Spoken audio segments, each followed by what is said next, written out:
Hello, hello everyone. How are you? Welcome, welcome. Who is here with us today? Hello, hello. I hope everyone can hear me.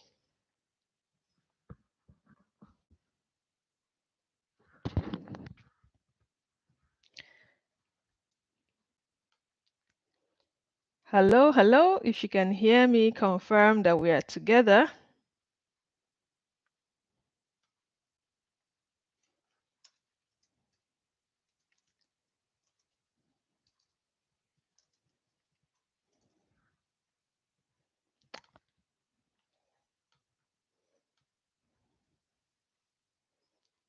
Okay, just double checking.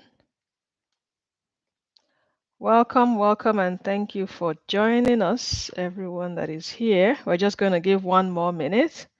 Hello, hello, Henrietta. Thank you for confirming. I suppose you can hear me, right? Please confirm that.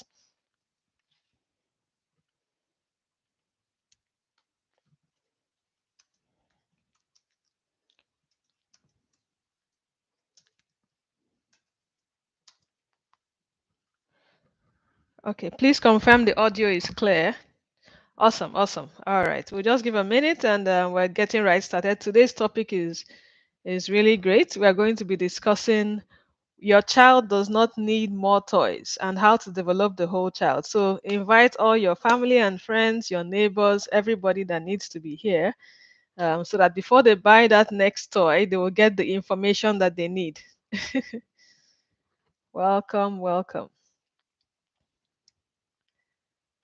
All right. So we're going to get started. Now, I'll start with at least those that have confirmed that they are here. Um, when it comes to the point of needing more toys, how many can you count the number of toys that you have? That's one way to start. But before we go further, I'm going to introduce myself. My name is Nkemsinachi Ago, and I'm the founder of the Montessori Home Education Academy. I run the Montessori Home Education program and some other short courses, and we have books as well. A lot of things going on. So you're all welcome here. So I started with a question. How many toys do you have? Can you count them? Or even if you cannot count them, let me rephrase the question. How many categories of toys do you have? And I'll give a minute for that. How many categories of toys do you have? I'm not going to define categories yet. I want to just see what the response looks like before we go further. Welcome, welcome. If you're just joining us, okay, can't really state the categories. Okay, that's it's still part of what we are looking for, right? Just to see. The question we have ongoing now is how many categories of toys do you have in your house? Initially, I'd asked how many toys do we have. So we're discussing your child does not need more toys, and how can you develop the whole child?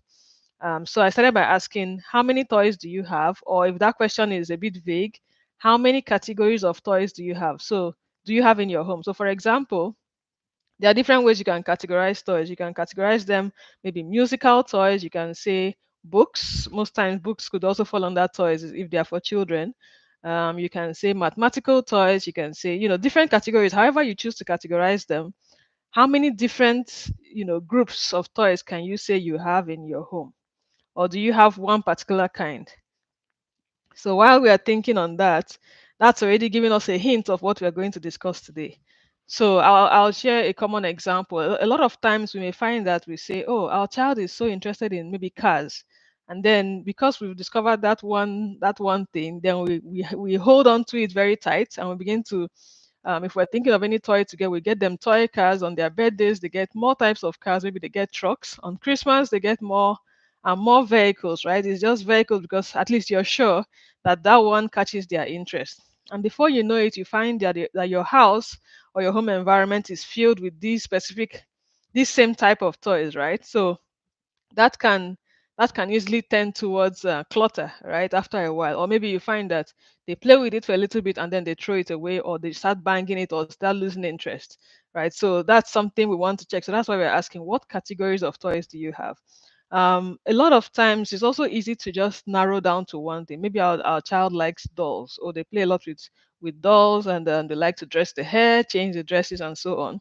And so Okay, Ayana said this is her right now. Which particular toy are you suffering from? Is it the cars or a different category? Let us know. It happens in a like it just happens so fast. Before you know it, that's just your situation, right? It might just be dolls, cars. Okay, I think cars is a common one because you have big cars, small car. Oh yeah, yes, yes. It's so easy to, you just keep going deep, like, oh, I know what they like, and you just keep going, going, going. If you're part of the Montessori home education program, you know that this month we are talking about the Montessori principles. And we've also been talking a lot about observation, how to observe your child. You actually find that if you're of the opinion that your child likes just one thing, then it means you need to do more observation or you need to tweak things around. So before we go further into discussion, I'll say one way you can change things up a bit if you find that you have just one particular kind of toy or one category of toys, right? So let's use the car as an example, since one person has confirmed they are dealing with cars right now. If you have someone that likes cars, something you can do is instead of buying cars and more cars, you can twist it up. Because during today's session, we're going to be looking at the five or six major subject areas we have in the Montessori program, Montessori curriculum, and then how you can actually try to categorize your toys into those sub areas. Why is this important? Because the development of the whole child means you're not just developing one aspect of the child. You're not just developing their language. You're not developing only their mathematical skills. You're not developing only their cognitive. You're developing their practical skills. You're developing their geography skills. Their spatial relationships, their cultural skills, historical skills. You want to make sure you're developing the whole child. Now, having cars alone does not mean you cannot develop the whole child, but you have to be intentional about it. So I'll give an example. If um if your child likes cars, beyond getting just toy cars, another way you can begin to diversify it is by saying, okay, this time around, so they are so interested in cars and maybe they're not interested in reading or books. Maybe it's time to start getting toy car magazines or getting books that talk about cars or how cars are made, or because for example, National Geographic or a couple of all these other realistic magazines or books tend to show real life pictures. And if someone is interested in cars, then that might be what will actually get them interested in books. If they now see a book that is talking about what they like. So you use what they like to teach them what they need, right? So if beyond just playing with cars, you can begin to get books that are talking about cars. You can beyond books, you can now say, okay, I want them to do puzzles about cars. So you also have car puzzles, you have Legos that deal with building cars. So now you're going into beyond the motion, right? The moving or handling small parts. You're now going to be using Legos, for instance, that also deals with the cognitive ability, the patience, the concentration that it takes to build something. And okay, that's very great. That's great, very great. So your son likes cars and analyzing real cars. Beautiful. I remember even my daughter at some point asked me. I think she asked if it was God that made cars or something like that. So at this age, they're really curious, trying to know everything. So this is the time to really hone in on that interest, right? But don't just pick one aspect of it. Don't just pick the toy cars. You go to the books, you go to the Legos, for example, building cars. You also go to puzzles where you have maybe jigsaw puzzles that is trying to build up a picture of an image of a car. You can equally create your own. If you get a magazine, for example, that has a picture of a car, or if you print out a picture of a car, you can paste it on cardboard, cut it into a couple of pieces, let them put it back together, depending on their age. So now you're finding that you're now building on that interest, but you're not just developing one aspect, you're building the different aspects of the child. You're building their reading skills, you're building their even writing skills. You can tell them, write a story about a car. Or you can also build their sensorial skills. Now you begin to use cars to teach colors. Um, so another thing, for example, some museums, you might have some museums where they have displays of some cars, maybe I think they call them antiques. There's another name I'm looking for, I can't remember, but for maybe older cars and everything that you can actually see in a museum. So now you're taking them outdoors, you're going into something like cultural and scientific exploration, which means you're not just having more and more cars in your house. You don't need more toys. If you already have toy cars, you need to find a way to optimize the ones you have and stop buying more. If people even ask you, oh, what can I get you? Find a way to redirect it. You can ask for a museum pass. You can ask for whatever, different aspects of it, right? So that ultimately the child is exploring that interest, but using that interest to build on the other skills that they need. Um, why is it important to develop the whole child? Imagine, for instance, if someone has an injury on their hand or their leg, their arm or their leg, and that arm has been in a cast for maybe a month or a couple of months, you will find out that there will actually be some sort of muscle depreciation, right, or loss of muscle, where that hand will now become slimmer. It will not be as fleshy as the other arm that has been in use.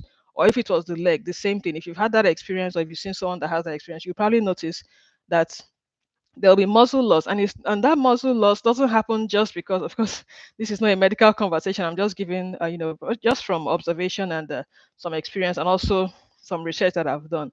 Right, the muscle loss doesn't happen just because the leg or the arm was injured. It happens because it is not being used.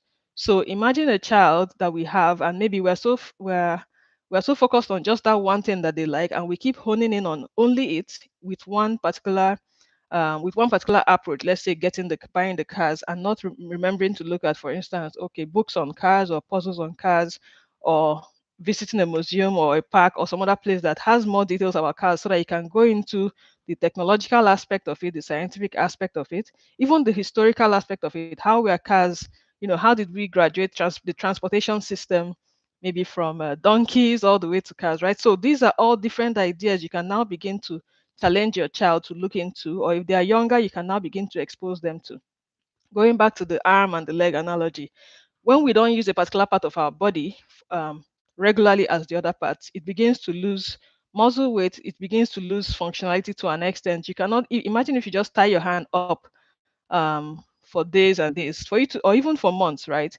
If you start trying to use it later on, if you follow what I'm saying, right, you will not be able to use it the same way as the other hand that you have been using. So picture the child in that way. They have their brain being developing, especially 0 to 3. We of course, research has shown that 80 to 85% or even 90 is formed from 0 to 3, and then 3 to 6, another good percentage. Then the rest is just spread throughout to a certain age, right? So imagine the child is trying to develop different aspects of their brain, build different ideas, different connections.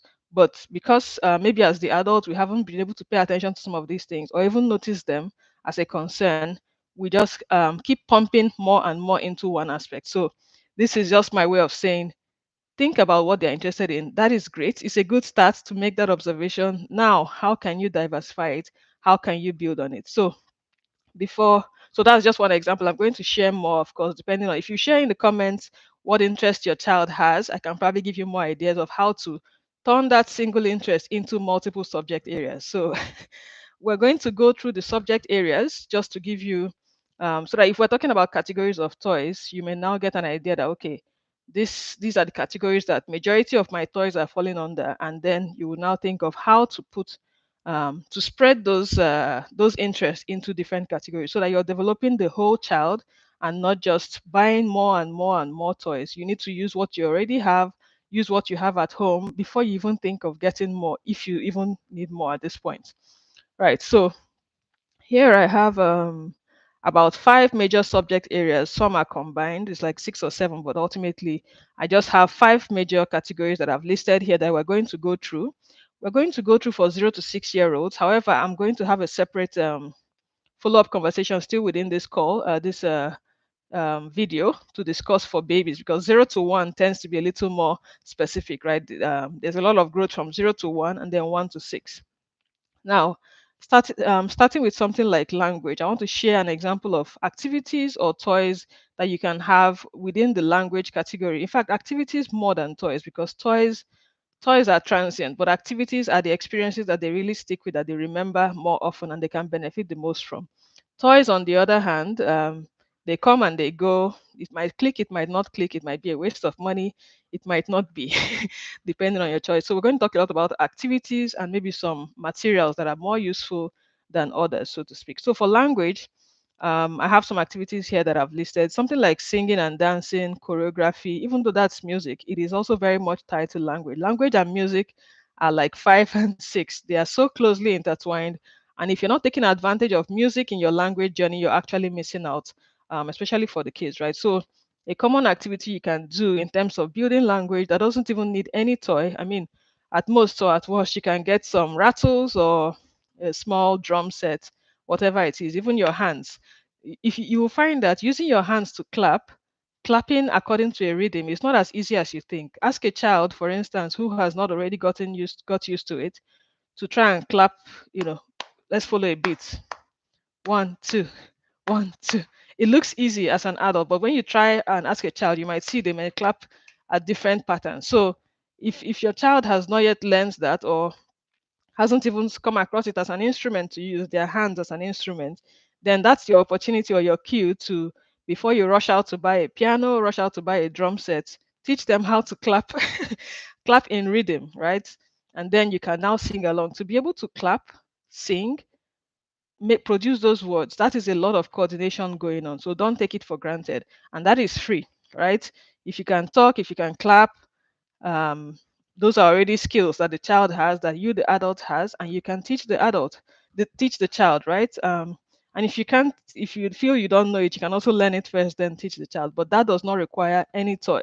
Then if you decide to get a toy, you can get there are some of these musical instruments, mostly made of wood, like rattles, drums, these small tambourines, and some of these things they last, right? I usually, there's this perception that, oh, Montessori toys or materials must always be wooden.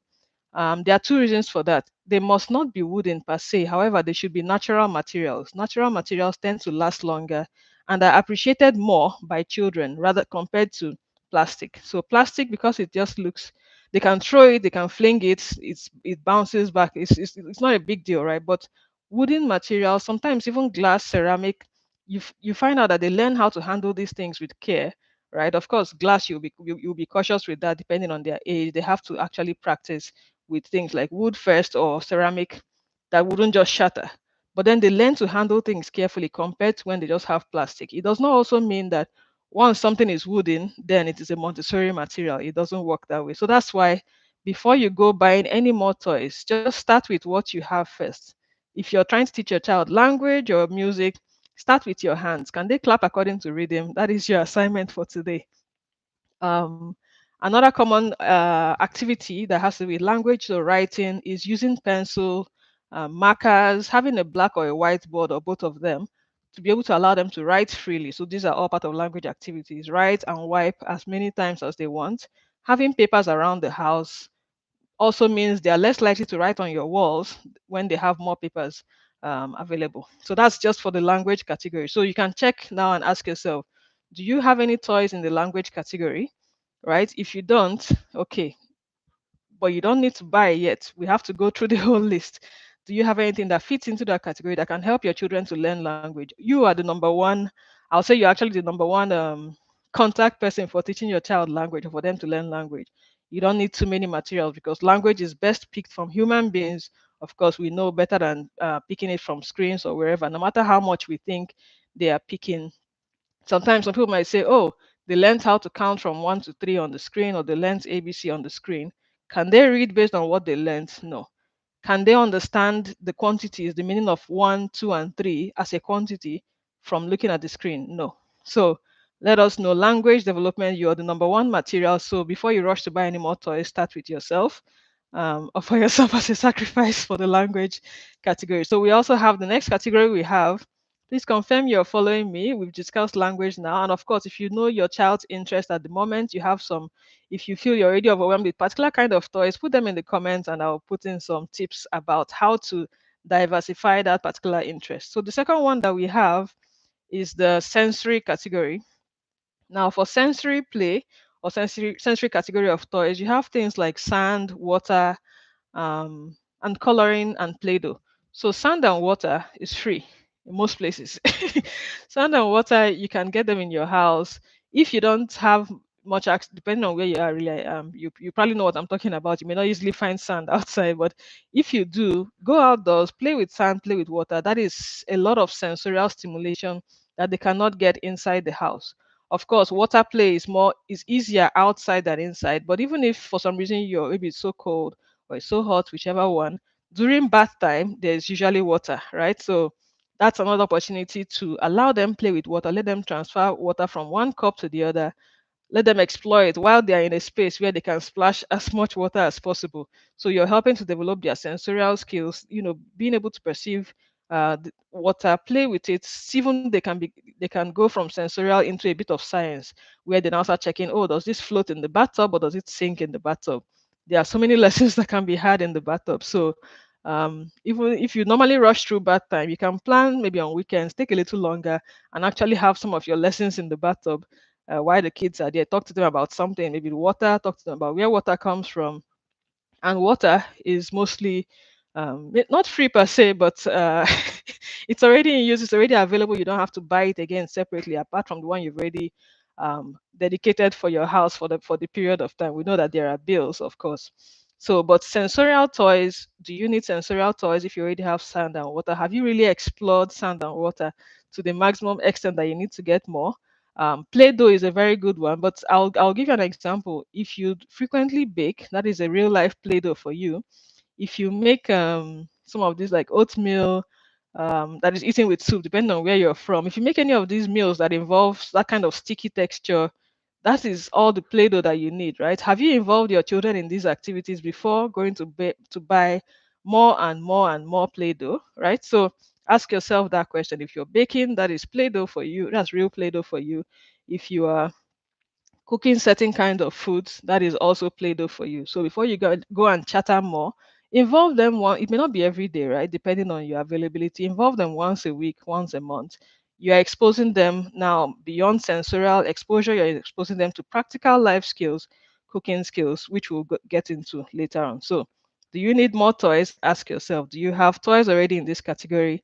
Ask yourself that question. Coloring is also a very good part of sensorial exploration, where they are checking visual exploration of colors, choosing different colors, being able to even mix colors. That goes from sensorial now into a bit of science, because mixing colors, changing something from one form to the other, that is science on its own.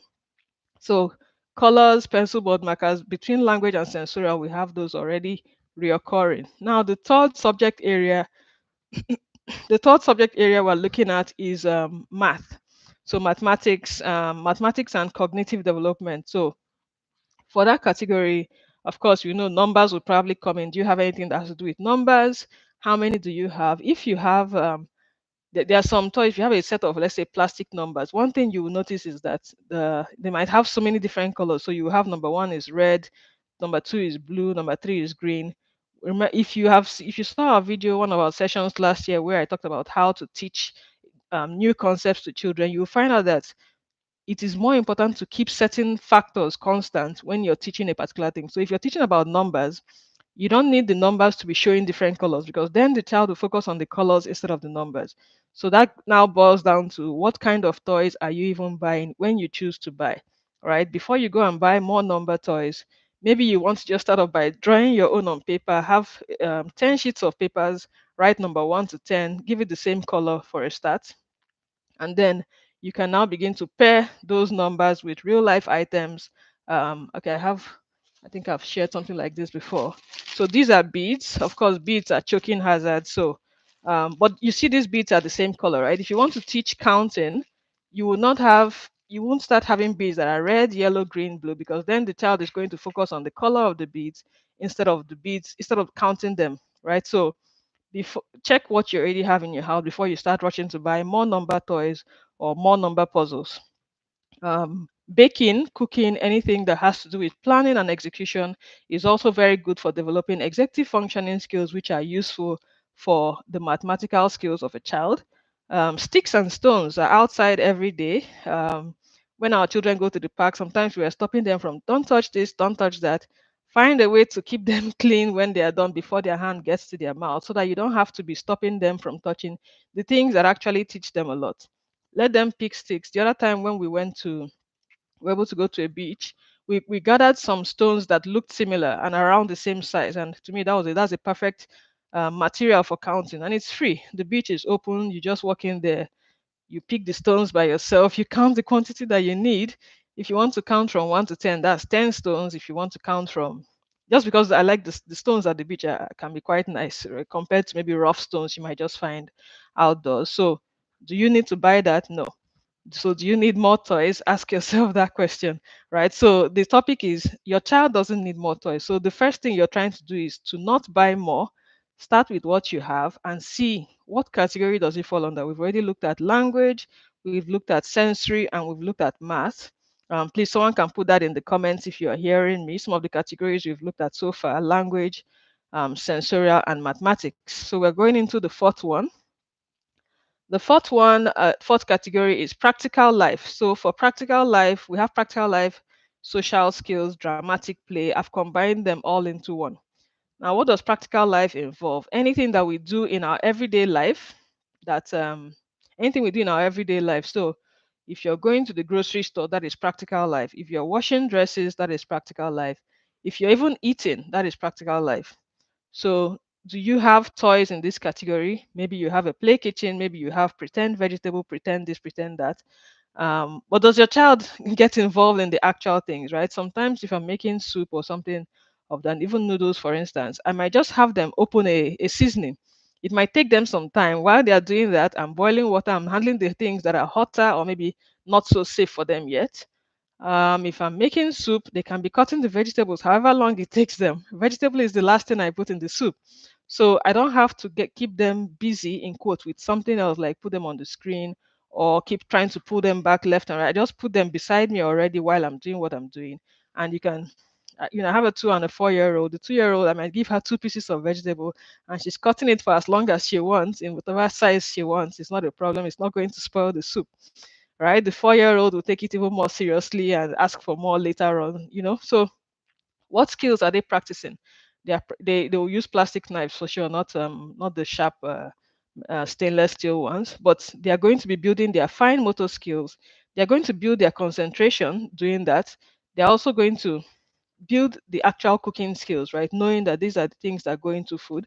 And there's also a lot of evidence to show that when children get involved in preparing their food, they are also more likely to eat, at least in most cases, right? So how many toys do you need? So if there's any toy I would list in that category, that would be the plastic knives, right? Of which sometimes, if you even have a butter knife, I think some of the butter knives are really not sharp. They are serrated in a way that the way they cut is not sharp. But of course, use your discretion. If at all you must buy something, then it will be a plastic knife. But every other thing around practical life has to do with what you're already doing at home. You don't need more. If you already have um, however you wash your dresses, if you already have that at the house, you don't need to buy a toy version for them, because if you wash your dresses every week or twice a week, you carry them along, right? Let us get to that point where we don't keep saving our chores for when they are asleep. No, do it while they are around, because these are some of the things that make them think that it happens by magic. If you if you the time when you save cleaning and other things so that they don't disturb you is when they are asleep, then it's going to get to a point where you start wondering, oh, why, they are of age now to help with this, they're of age to help with that, but they've never seen it being done. It just looks like something that someone waves a magic wand and then it happens, right? So practical life is basically involving them in your everyday life, which means if they're going to school, okay, you have a shorter period of time with them. But if they're at home with you, maybe they're younger, you don't even need to plan activities. Honestly, what you need to plan is your own activities as the adult in the house, and then carry them along. There are very few things they cannot be carried along for. If it is not safe for any reason, then you can put them by side, give them a tiny aspect of what you are doing, and it's going to go a long way to actually develop them in multiple facets of their abilities, of their skills, of their brain, will be developed in that process. Something as easy as making their own meals. It may not even be from scratch. So, if, for example, they're having cereal for breakfast, being able to put the cereal, maybe cereal in one cup, milk in the other cup, and let them pour both of them. That is exciting for them. And in their own mind, they've made a cereal. Before you know it, you can add the next step where they can actually go to where the cereal is kept and bring it close, or they can go to where the milk is kept. So for us, I know we had to make some changes at home. For it, typically, maybe yogurt or milk is at the top. We had to actually bring it lower so that if we say, okay, try make your own cereal or warm up your own milk, they can go even if it's with a stool. So if you observe, of course, the first time or a couple of times, and you see them doing these things, they are building their confidence, they are building their independence, and they're building their actual life skills beyond just one aspect of the child. We shared the analogy earlier in this session about if you have a part of your body that is injured and is just wrapped up in a cast and not in use, you know what happens, right? If when you eventually decide to revisit that part of the body or when it heals, you're going to start doing some therapy to begin to activate that part again and get used to using it. So imagine a child who needs complete development of their mind, of their body, of their experiences, being narrowed down to just one thing or the other because we just saw that, oh, this is their interest, and we are zooming it in on only that interest in one specific kind of way, right? So we've looked at one, two, we've looked at four so far. Social skills, of course, pretend play, dramatic play, playing with dolls is also all good. But one thing we equally want to know, I think there was a quotation that said children would rather play with themselves than play with dolls. So you also don't have to fill up your child's environment so much that they just want to play with one toy after the other. If they have siblings, they will actually enjoy playing with themselves more and coming up with games by themselves if they have fewer toys, between them or among them. Um, and then the last section that we have among the categories of toys or the subject areas of Montessori program is culture and science. So culture and science has to do with things like history, geography, biology, botany, zoology, um, and science as well. So I already gave the example of whether something would float or sink. That's a scientific experiment that can be done in the bathtub, or even at during meal times. Sometimes when they finish eating or when they've start losing interest in food, they start playing with the water, trying to dip their hand inside. It's all experiment, really. One thing you tell yourself, or one way to know if you have to respond to certain things is so certain things a child is doing is, are they hurting themselves, are they hurting other people, or are they hurting their environment, right? So a child dipping their finger inside a cup of water, it might not be the most pleasant thing to see, but what else is happening, what else is getting hot, what are they trying to find out? Are they trying to see how it feels on their fingers, whether the water in the cup is different from the one from the tap? Are they trying to, if they start putting their eyes inside the water, they are trying to see, is it going to float, is it going to sink? If they're already done eating, and of course, if they were able to put the food by themselves, the quantity they could finish, maybe it's just a few scraps left, that's not the worst thing in the world. You need to check and ask yourself, should you react? Should you step in? Maybe use it as a teaching opportunity, right? So, culture and science happens everywhere. Mixing colors is science. Checking if something will float or sink is science. There are so many categories of activities that can fall under this. If something is changing from one form to the other, mixing sand and water, mixing, once you start mixing things, that's already, in fact, talking about mixtures, right? Mixing water and oil. What happens? Does it separate? Does it mix? Are you forming a solution? Mixing water and sugar, water and salt. Some of these things you see them when you're cooking every day. So the kitchen is, in fact, you want to make the kitchen as friendly as possible because while sometimes it's easy for the kitchen to look unsafe, if we arrange it in a specific way, if we keep certain things in a particular way, it's not going to be as bad as it looks, right? So take the appropriate precaution, keep sharp things away, out of reach. And out of reach it means out of reach. Not that if they use a stool, they can climb it, or if they use two stools, they can reach. Out of reach means really it takes an adult to get to that thing. So those are the five major categories of subjects in the Montessori curriculum, especially for 3 to 6. But I'm going to now look at also for babies, infants 0 to 1, how you can categorize maybe their interest or their toys. Of course, you want to make sure you stay till the end of this session because I have an offer for all of us here, and also those in our Montessori community. I'll be sharing it right after the session. You might actually see it in the video description, but just hold on till the end of the session. So for babies, in terms of the language category, you don't really need to buy anything. Like I said, you're the number one material when it comes to language. So talk to your babies, talk with them. When they babble, babble back, because babbling back makes them know that, oh, this person, especially if you babble in turn, like they babble and you repeat what you heard, it makes them know because they also heard what they said, right? So it makes them know that they can be heard, and then they're encouraged to make more sounds. So for language, what you really need for babies, talk to them, talk with them, respond to them, and pay attention. When it comes to sensorial, bath time is one of the easiest and the biggest forms for babies. Of course, with babies, you're so cautious. You don't want them to put one thing in their mouth or the other. So you don't need to start reinventing the wheel. During their bath time, let them play with the water. Of course, completely under your supervision. And then when they start having solids around 6 months thereabouts, let them play with their food before they even have to get to eat it, right? You just put quantities, let them feel it, let them touch it, let them smell it before they taste it. That's a lot of sensorial exposure going on for babies. Again, no toys required. Um, when it comes to mathematics, you can count their fingers and their toes. We had a book we read so many times when our first daughter was little. It was called 10 Little Fingers and 10 Little Toes. I can't remember the author. Um, but whenever we were reading through the book, we'll count our fingers: one, two, three, four.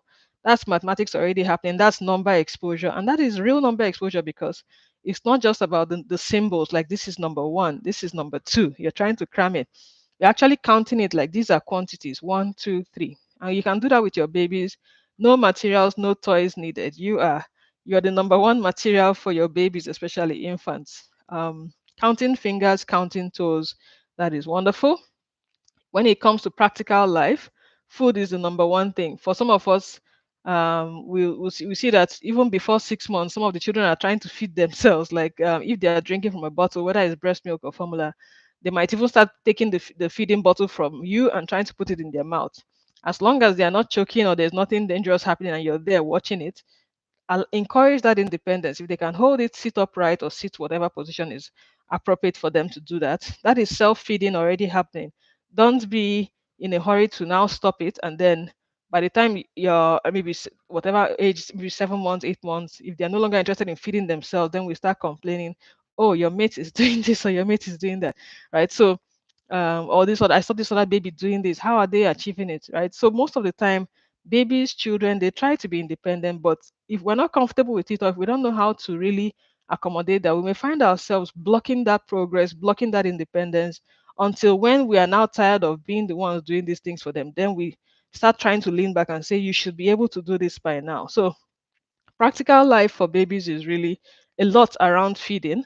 And potty training is another common one, right? Even before a child becomes fully potty trained, when maybe they're now using just they don't have any need for diapers, they can begin to do other smaller activities. When you wash their hands, other smaller toileting related activities, they get fascinated with water, washing their hands. You can talk to them, you can sing a song when you wash their hands. What else can you do? They enjoy flushing the toilet. I've probably shared a joke. I don't know if it was here or something where our younger daughter, when she flushes, she says, "Oh, look, it's going to Toronto." I don't know why she thinks this. I don't know why she thinks the soak away or the flushing of the toilet somehow leads all the way to Toronto. Probably because we visited there sometime and then the name just stuck with her. So when I told her at some point that we need to close the toilet seats when we flush so that there's no splashback, right? She says, but she wants to see it going to Toronto. So talk with them when they're in the washroom. Don't rush through some of these processes because maybe it's like another chore, another task to be completed. Everything you do with a baby is an opportunity for language development in a natural form without trying to teach them ABCs. And you want to make the best use of it. And sometimes even being able to relax while doing some of these routines and activities will help you to know that look, you're doing a great job as a parent. You're doing a great job as an adult, as your child's educator, by using these activities that look somehow unimportant to do a very important job and a very important work. So self-feeding, toileting are very good practical life opportunities for children. And then you playing with them, interacting with them, that helps to build their social skills. Before you know it, they're trying to copy your expressions. They're trying to do peekaboo, where you cover your eyes and you make it appear again. And then for culture and science, babies, they get to a point where they start getting so interested in photos, especially if they can recognize your own photo or they can look at the mirror, they can see themselves. I can't remember the exact age. They might not know that they are looking at their own reflection in the mirror, trying to see. They'll do like this. The person in the mirror also responds. It reminds you of another book called "Who Is That Baby?" I don't know if it's a digital book or paperback, but basically the baby stands in front of the mirror and wondering, who is that baby? Is the baby hiding behind the mirror? Why is she doing what I'm doing? Right. So mirrors, in fact, if there's any toy in quotes for babies, mirrors will be one of them because they can spend a lot of time in front of mirrors. Of course, mirrors are breakable, so you want to know how to position that or whether you can get acrylic mirrors that don't break or that don't shatter easily. Right. So mirrors are very good toys. Family photos equally, having a family tree, having pictures of your family, pictures of their siblings and of themselves. They can also look at it for a long time. They like looking at human faces more than maybe cartoony or unrealistic faces. Where you have bigger heads than usual. So for babies, those are the kind of things you can easily have in your house. And for babies, I think from all I've listed, there is really no toy per se that is needed. At the initial stage, instead of seeing black and white, you don't need a toy for that. So, like, I remember when our second was born, because we stayed in the hospital a little longer, and I had just thinking of what to just keep her, smiling or keep her engaged. I used the black pen and on paper, and I just shaded some black and white patterns, and that was it. I put it I put it in her cuts, right? Sometimes just knowing these things would help you to relax and know that you don't have to do the extraordinary. It is in the ordinary things done very intentionally, very deliberately. That is how you really help to develop the whole child. It's not about buying, buying, buying. If you hear anything about, oh, child development, and then your first response is to buy, you have to pause, you have to check yourself and ask, what do I already have? What have I done with it?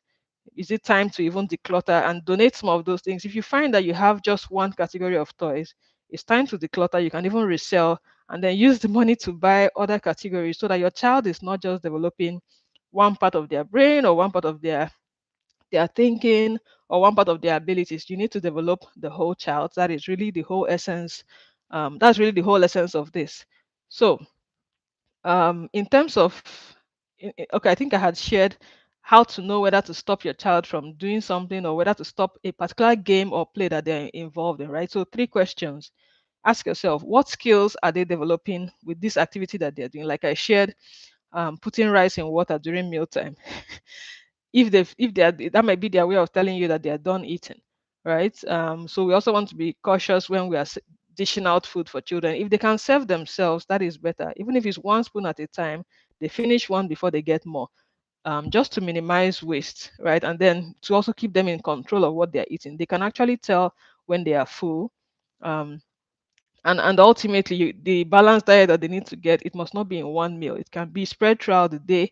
I think I even saw somewhere it can be spread throughout the week. I know sometimes it can be difficult to really relax around food, worrying about if they're adding the right amount of weight and so on. But you just want to make sure that you're checking what they are doing. Let me just go back to the questions I was asking. So, when a child is doing something, what skills are they developing with that activity? If they are dipping their fingers inside a cup of water, what are they trying to find out? Look at it from the research point of view, because children are researchers. They are trying to discover their world. The second thing is, what are they learning? So the child is getting some feedback when they put their fingers inside a cup of water. I'm using this example because one of my daughters does this a lot. Puts finger inside water, so they're checking, is the water warm, is it cold, how does it feel on their fingers, what can they learn from it? And tomorrow, if you need to teach them something, you can now use that as an activity or as a segue to what you want them to learn. And then the third question you want to ask is, how can I make this a repeatable activity? So if they are fond of dipping their hands inside their cup of water during mealtime, why not set it up as an activity for them so that they can dip all they want, right? So bring a bigger bowl, and then put one small cup of water inside. Let them dip and bring out as many times as they want, and see that thing that they are trying to discover. Let them discover it now outside mealtime, so that you don't you don't find yourself getting so agitated or worried, like what is happening, or what is she doing, or what is he doing, right? It gives you an indication of an activity that the child will actually be engaged in for quite a period of time. And yes, so at least that way they get to spend as much time as they need on that activity. And when they are able to get that skill that they need from it, you will find out that it will actually become a thing of the past, because now they've that experiment that they wanted to do, they've done it and they've had their full. If it keeps happening, it's also not the end of the world, right? It's just, you can begin to talk about manners, or you can talk about whatever it is that, depending on how whatever what's the topic in question is. So I think generally we've been able to go through the subject areas in the Montessori curriculum, and how you can begin to plan your toys and your activities around this, because the famous Montessori quote says, play is the work of the child. What does it mean? Should the child just be jumping around? But truly, if the child is jumping around and not hurting anybody, they are building their physical skills, they are building their coordination and balance. For everything a child does, there are so many skills that are being developed, because the child is constantly working on their development. So that's why we find out that as adults, our work is really to be the prepared adult and to set up a prepared environment for them. So I talked about how towards the end of the session, I'm going to make an offer for us. So we have a brand new two brand new guides that are just out. We called the Prepared Environment and Sensitive Periods Guide. So these guides are going to be on offer on flash sale right from the end of this session to for 24 hours. You get it for just $9. That's like 50% discount, $9 instead of $18. What do these guides do for you? So a lot of times, depending on the age group of your children, you're not sure what they should be doing part time. You're not sure what they should be interested in, or if they're interested in the right thing. Or sometimes their age group or their activities may not necessarily match their own age group. But when you know their sensitive periods, when you know how to observe like a detective and find out that thing that is really going to click for them, it's going to go a long way to show you how to now set things up for them, what kind of books to buy, what kind of toys, if at all necessary, more or less what kind of materials they need in the home, right? So the sensitive period talks about up to 10 or 12 sensitive periods that the child could have depending on their age group. And what you do with that guide is you go through it, you see the sensitive periods, you see which one clicks for your child. Now, the thing is that sensitive periods change over time. They don't just stay, it's something that comes for a while and then it goes away. But during that time when it comes, the child is able to learn the easiest. So if there's a sensitive period for reading, for instance, it means that at that period, at that age, they are typically able to learn to read faster and easier compared to if you're trying to do it at a different age. Now, the age may not click for one reason or the other, but you can see the behavior based on what you see in the guide. And with that behavior, you can say, oh, this child is showing interest in reading related activities. So now I can begin to introduce it to her or to him, and he or she will pick it faster. If you introduce it at an earlier time or a later time, they may not be that interested, and it's going to take a lot more work and effort. Now, with each sensitive period, we've listed multiple activities. The sensitive periods guide has up to 60 over 60 activities or ideas of things you can try for different sensitive periods. The prepared environment guide is another awesome one. That one has about 50 plus activities plus different categories of toys, materials, and whatever it is that you need per child, and also how to set up your environment to allow the child to make the best of it, to be independent, to be able to teach themselves certain things, right? One thing I'm really excited about that guide is because it has a lot of pictures. Some of the pictures from our home, some of them are other general pictures of things that we've done, things that have worked, and things that typically work, right? So that you'll be able to now set these things in a way that it's easy for your child to follow. So, like the way I went through the 5 different categories, subject categories, and I gave you examples during this session of activities and materials you have, you're going to find a lot more. So, between the two guides, you have almost 100 plus activities. Trust me, that is enough to keep you, depending on how you're able to use it. Of course, if you're part of our Montessori medication program, you'll be able to use it even more, right? But if you're not, you will look at that guide and you'll see how helpful it is, because then you can just, instead of thinking, oh, what will I do with them today or tomorrow, you can just go through the guides, check what they are interested in, and pick an activity that matches it. And you're feeling confident and happy that you're doing the right thing. There are so many programs, so many materials out there that tells you, oh, 1,000 activities to keep your child busy. Our goal is not to keep the child busy. Our goal is to keep the child engaged, because when they are engaged, they can concentrate. If they're just busy, they can be busy for 1 hour doing destructive things. If you allow a child to just be painting haphazardly on the wall, that is being busy. Is it productive? No.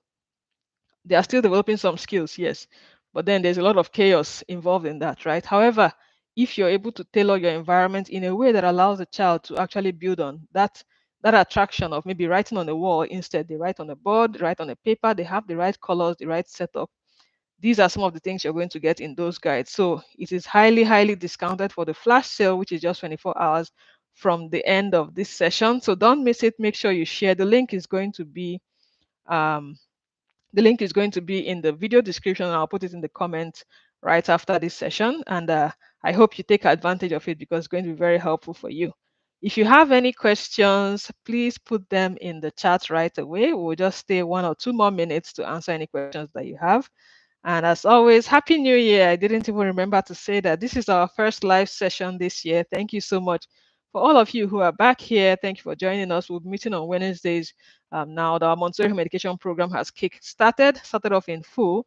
So we're going to be having this on Wednesdays, our live sessions. Join in, invite your family and friends. This is open to everybody. I'm just going to hang on for a minute or two if you have questions. And if you wanted to share that toy that you have too much of it in your house and you're looking for what to do with it, I'm waiting to see that, and I can give you some input on how to help how to help the situation, so to speak.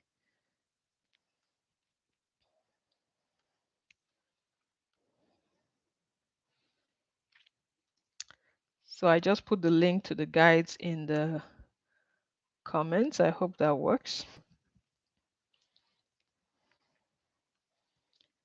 Okay, I hope you can still hear and see me. Please confirm. I want to make sure I didn't lose you.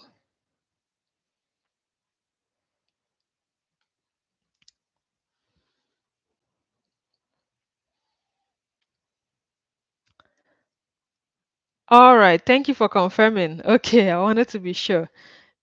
Okay, awesome, awesome, awesome. All right, so I put the link in the chat to the guides if you want to grab a copy. Do that in the next 24 hours before the price goes up. And thank you for joining us. Thank you for joining this session. Oh, okay, great, great, no problem.